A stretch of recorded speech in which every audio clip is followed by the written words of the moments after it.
Welcome back to the Tech Talks Daily podcast. Now, over the last few years, we've been on a journey from working in an office, working at home at scale almost overnight, to hybrid working. And yes, it was a challenge at the time, but I think there is now an expectation to work from any device on any network in any location at any time. So the big question is, now we're at that place, how can we make work better? How can we improve the future of work? So today, I've invited Doug Dennerline, CEO and Chairman of Betterworks, and Jamie Aitken, VP of HR Transformation from Betterworks, to join me on the podcast today to talk about everything from employee first work culture, how HR tech, the role of HR tech, especially around things like pay transparency, diversity, equity, inclusion, and also discuss some of those conflicting trends at the moment that we're seeing, from huge tech shortage, from quiet quitting, the great resignation, and the big tech layoffs. So buckle up and hold on tight, because I'm going to beam your ears all the way stateside to discuss tech's role in making work better, and also discuss the guest's new book, Make Work Better, which includes their combined expertise on the world of work, and hopefully we can also shed light on some of the trends that will shape the future of work, not only here in 2023, but beyond too. So we're very lucky to have two guests on the show today. So Jamie, can you begin by telling everyone listening a little about who you are and what you do? Yes, absolutely. Nice to be here. So my name's Jamie Aitken. I'm the VP of HR Transformation at Betterworks, and I have spent my entire career in HR as a practitioner, as a consultant, and then also in the HR tech space. And I've, throughout my career, I've always gravitated towards this notion of transformation and change.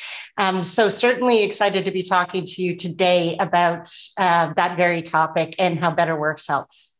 Awesome. It's an honor and a privilege to have you join us today, Jamie. And Doug, could you introduce yourself to the listeners too? Tell everyone listening a little about who you are and what you do.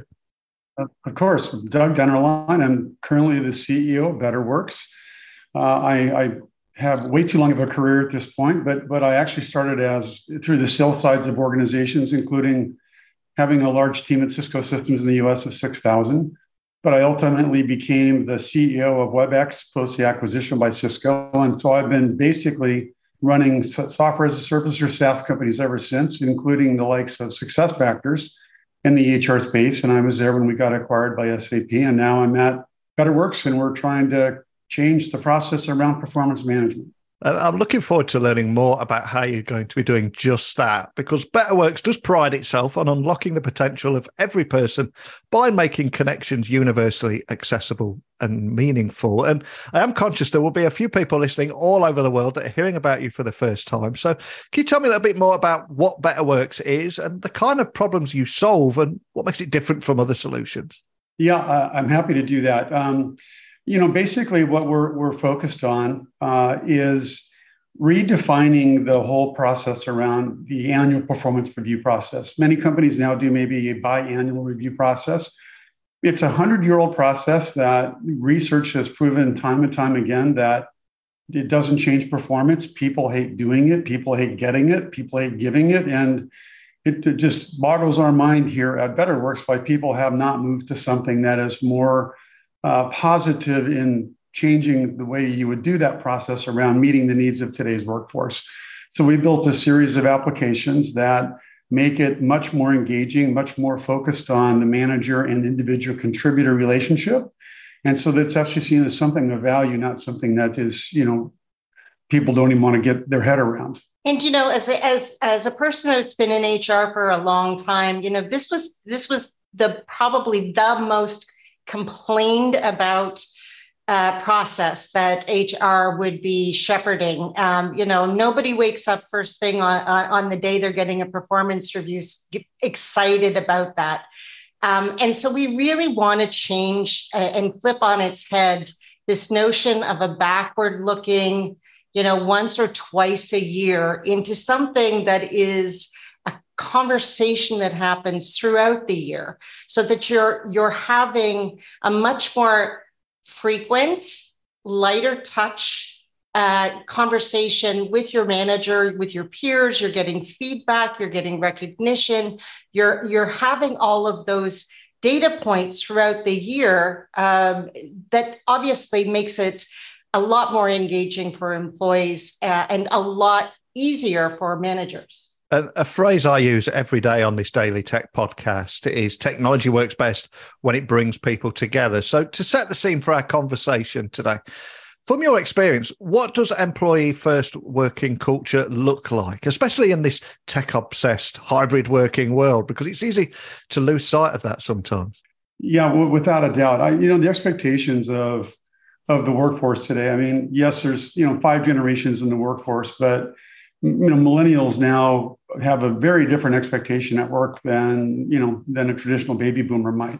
Their expectation is it's consumer-like, web-like, and they need to see a value in it. And so one of the things that we've done here at Betterworks as well is we try to make it so that you can give somebody recognition or feedback or update a goal that you have agreed to with your superior, that you can do that in the moment and living in the applications that you live in. You can do it from Gmail or from Outlook. You can do it from Salesforce or Jira. You don't have to leave the application to go into our application to do minor quick updates. And so we make it easy to show progress in the flow of work, we call it. And that's the expectation, that they want it to, show up when it needs to show up. They don't want to have all these applications up and running and, have all this work on their desktop. And so it's important that you make it incredibly easy. And I'm conscious you both live and breathe this space. So are there any particularly new HR tech trends that you're seeing at the moment? Well, I think probably, as a practitioner, I would say that technology is very good at making things more efficient. And I think, over the last 10 years, we've seen that. However, I think there's also this notion of removing friction in a process and removing any of the barriers between what ultimately is a more connected workforce and a more connected relationship between manager and employee. And so when I think of that, how do we apply technology to remove any of the noise in a process like performance management, which we, by the way, call performance enablement? And so, Doug had just mentioned in the flow of work, I think that would be something that is, a perfect example of how by melting out I have to go into this system, I have to go into another system, by removing that noise from the process, you're actually getting to the heart of what the objective of the process is to have meaningful conversations about, number one, what you're working on, what challenges you're having, and two, what are the growth areas that you want to have in your career and how can your manager help support that? And there have been so many conflicting trends recently, from quiet quitting to the huge global tech skill shortage, to the other side of things where there's a big tech layoffs that we're seeing more and more of, and demands for pay transparency. So it must be incredibly confusing. So what does this mean to business leaders, and what should they be doing? Yeah, it's very interesting times for sure. I think the power has shifted from a traditional manager, telling an employee what to do, to flipping that the other direction. The power of an organization now lies with the individual contributors. They can go online and they can complain about the organization, and people can go to Glassdoor or whatever they want to find out about an organization. We feel pretty strongly that you now need to create an environment that is empathetic leadership. It's, we as a company have moved to a remote first culture, and that's been incredibly empowering to watch and see the talent that we've been able to hire when we remove the geography boundaries that we had in our heads before. And I see these leaders now that, measure the keystrokes, and they take pictures of people at your workstation. I don't know who in the world would want to work for a company that has a trust issue to that degree. So, our application also lets you sit with the manager on a regular basis, agree upon your goals for the quarter, Are they aspirational enough? And what are we trying to accomplish for the company so the company can create and achieve its goals? And what are your personal aspirations and how can I help you get there? And then you can see attainment towards those goals throughout the quarter. So there's no need to find out when somebody's sitting at a workstation or not. So we're all about, leaders need to be about accomplishment now, not time in front of a workstation. And so I think that's a really important transition that the world needs to make. And it's all around empathy and trust versus oversight. And on the subject of technology improving the workspace, can you tell me more about the role of technology improving things like diversity, equity, inclusion, etc.? Because it's such a big talking point now. And I think the two can really help each other. Is that right? Yeah, I would say. And, specifically when we're talking about the performance management and certainly the traditional performance management process where you have, a check-in in 6-month period and then, your year-end review. One of the big biases that we see very clearly is the whole notion of recency bias. So you're going to have a conversation with me at the end of the year based on goals that we set 12 months ago. Well, I don't know about you, but I think anybody would struggle with the notion of remembering, gosh, what was it that Jamie did 8 months ago or 6 months ago that I can use to inform me on how I'm going to appraise her performance over the course of the last year. So certainly bias bleeds into that process in a big way. But let's talk specifically about inclusion, because one of the things we know is that one of the biggest indicators or contributors to employee engagement is the answer to this question: how do I understand how I contribute to the overall goals of the organization? And if those scores are low, it's one of the prime data points for, correlating with either high or low engagement. Clearly, if I don't see how what I'm doing is contributing, I'm going to feel less engaged and therefore less included. So imagine instead, if I am having quarterly conversations with my manager and I'm able to pivot on how my contributions and achievements are actually contributing. Well, that forges more of a connection to an inclusion to the company and what it's striving to achieve. But there's also a notion that if my manager is talking to me on a regular basis and giving me feedback and helping me on my career path and my career development, well, I'm also having my voice heard there as well. So I think those types of elements are critically important as we think about performance enablement versus performance management. Yeah, and Neil, at Betterworks, we also are striving to use technology, artificial intelligence, natural language processing as much as we can in our product to bring data insights to managers and to leaders in HR. And as it gets smarter, we'll be able to do assessments of how people are talking, having conversations with each other in our application to identify where there might be issues around diversity and inclusion and belonging and give those insights through technology. And we're continuing to work on that front as well.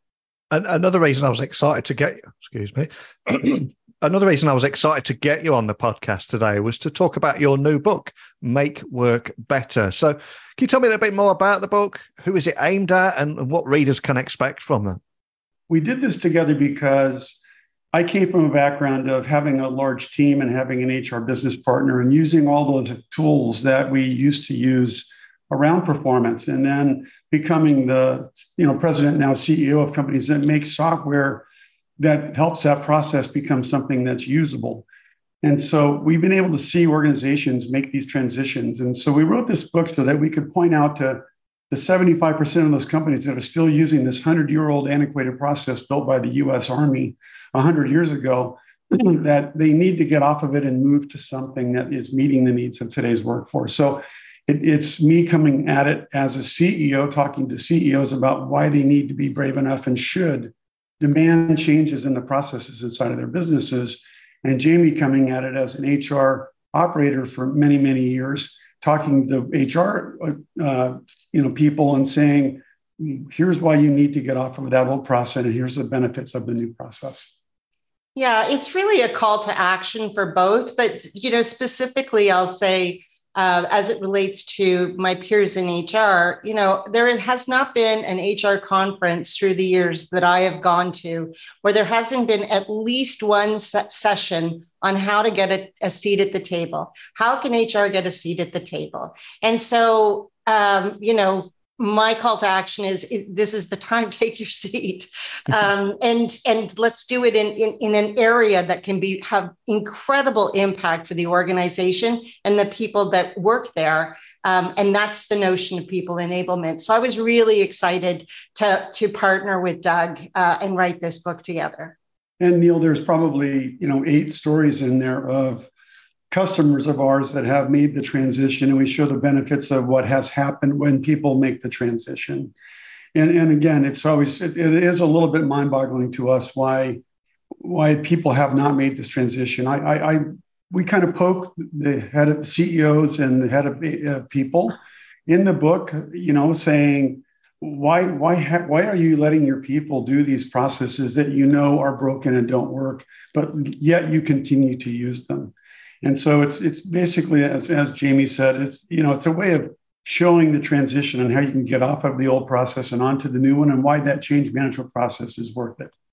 And the workplace has changed so much in the last 2 to 3 years. In the last 2 months alone, ChatGPT has amassed 100 million users in just those 2 months. And there's a lot of rumors around if Microsoft will put it into the Microsoft Office suite eventually, and that could transform how we work. But I'm curious, are there any other big trends that you think will shape the future of work in this year and beyond? Well, I think an expectation that we should know, and Doug mentioned it earlier, which is the idea of empathy.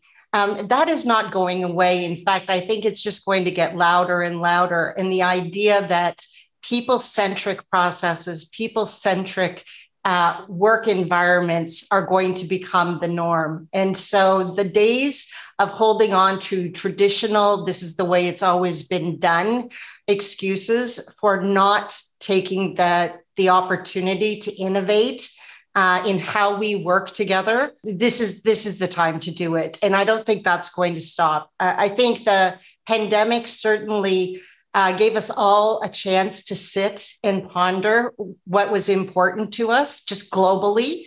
And the notion of having a much more empathetic, connected, trusting work environment is something that, if anything, the demand will get even stronger. But Neil, I do think that Chat GPT and others will have a profound impact on lots of processes that we are using today in many different applications, whether that's customer relationship management or human capital management or the actual performance review process. It's going to get smarter and better, and I'm excited about it. As my team will tell you, I've been sending them all kinds of things about it because I'm pretty excited it can really change what we do and how quickly people can provide feedback to people that's meaningful and well-read and well-written.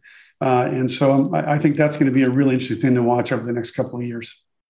Yeah, 100%. For me, it's not about replacing people. It's how AI and humans can complement each other rather than compete with each other. That's where the magic happens. But a question for both of you here. What excites you about the future of work? Well, it's this transition of putting in processes for us that we kind of eat and live and breathe every day that actually is not seen as this compliant HR-driven thing that people use today, but actually seen as a benefit to an individual contributor. Hey, my manager knows what I'm doing. They are talking to me on a regular basis. They're giving me valuable feedback. They're invested in my career at this company and helping me get where I want to get to. We've seen in these scores of accounts that have done this with us, they see increases in engagement scores, dramatic increases in engagement scores. They have increases in confidence in leadership. They have increases in, I understand the strategy of the company. And so we just want more and more people. We want to do what we've been doing to get to mainstream, because kind of right now it feels like it's just been those early adopter accounts that know that this transition is important, that people matter. And we're starting to see momentum in our business where it's just kind of getting everybody to say, hey, it's time to move. Yeah, I've been having a conversation with a few of my HR peers, and we've been talking about the notion of having work environments that either support you thriving or that thwart you. And the idea of that gets me excited is that we are really truly moving into this notion of thrive. Where, much to what Doug was just saying, you go into the office knowing that the team and your boss have your back, and that they are looking to support you and help you develop over time and help you achieve over time, as opposed to, a very top heavy, hierarchical, being managed concept. So that's what gets me excited. Well, as I said, it's a huge honor having you on the podcast today. I'm going to have a little bit of fun with you now and ask you to leave everyone listening with either a book that has inspired or means something to you that we can add to our Amazon wish list for listeners to check out, or a song that inspires you or helps you get your head in the zone that we can add to our Spotify playlist. All I ask is, what are you going to leave us with and why? Well, I'll go first. One of my all-time favorites songs is "Lovely Day" by Bill Withers, and I think you can tell I'm very much an optimist, and you cannot have a bad day if you start your day with that song, "Lovely Day."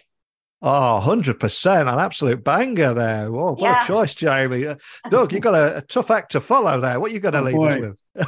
Well, I kind of live in this HR world, and so, there's a book called The Remix that was written by Lindsay Pollock, and it's around basically helping leaders understand how to now manage in a multi-generational workplace that has 5 generations, and the needs of those 5 generations are different. And she gives you a wonderful roadmap on how to create inclusion amongst those 5 groups of people. So it's a great read. Fantastic. Well, I'll get that added to our Amazon wish list too. And for anyone listening wants to learn more about Betterworks, maybe contact you or your team, or check out your book, Make Work Better. What is the best starting point for everything? Well, you can go to makeworkbetter.com to find out about the book, and you can go to betterworks.com to find out about us.